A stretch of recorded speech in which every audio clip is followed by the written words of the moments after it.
ఇప్పుడే the rise of Ashoka సినిమా చూడడం జరిగింది. మంచి సినిమా. అల్లం వెల్లుల్లి సినిమా చూడాలి మళ్ళీ మళ్ళీ. అబ్రక దబ్రా ఈ సినిమా చూస్తే పట్టాలి మీకు నిద్ర. అంత మంచి సినిమా. అందరు తింటారు పానీపూరి. సినిమాలోంచి మంచి దమ్మున స్టోరీ. ఇలాంటి సినిమాలు కదా మనం ఎంకరేజ్ చేయాల్సింది. ఈ సినిమాలో సతీష్ గారు ఏమన్నా పర్ఫార్మెన్స్ పీక్ పర్ఫార్మెన్స్. ఈ సినిమా చూస్తుంటే నాకు ఒక రంగస్థలం, ఒక తంగళాన్, ఒక జేబీం అలాంటి సినిమా చూసిన ఫీలింగ్ కలిగింది.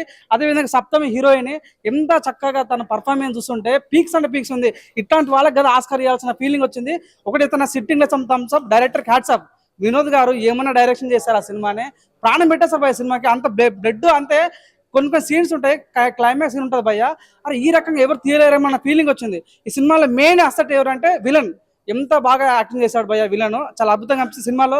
సాంగ్స్ కానీ కొన్ని సీన్స్ అరే ఏడిపించే సార్ ఇంత మంచి సినిమా కదా, ఇలాంటి సినిమా కదా ఎంకరేజ్ చేయాల్సిన ఫీలింగ్ వచ్చింది. సో ఓవరాల్గా అయితే ఫస్ట్ హాఫ్గా అయితే ఒక లెవెల్ ఉంటుంది, సెకండ్ హాఫ్ ఇంకో లెవెల్ ఉంటుంది. అంటే డాన్స్ వేనుమా డాన్స్ ఇరుకు, ఫైట్ వేనుమా ఫైట్ ఇరుకు, ఎలివేషన్ ఏమా ఎలివేషన్ ఇరుకు, సెంటిమెంట్ వేనో సెంటిమెంట్ ఇరుకు అన్నట్టుగా ద రైజ్ ఆఫ్ అశోక మంచి ఫీల్ గుడ్ మూవీ. ఒక్కసారి మీరు ఈ సినిమాకి 150 రూపీస్ పెడితే 100% మంచి సినిమా చూసిన ఫీలింగ్ అయితే కలుగుతుంది. ఒక చెప్తానన్నా, వాషింగ్ పౌడర్ నిర్మా ఇలాంటి సినిమాని ఎంకరేజ్ చేయకపోతే మీకు కర్మ. మంచి దమ్మన సినిమా ఎంకరేజ్ చేయాలని మనస్ఫూర్తి కోరుకుంటున్నాను. Thank you so much.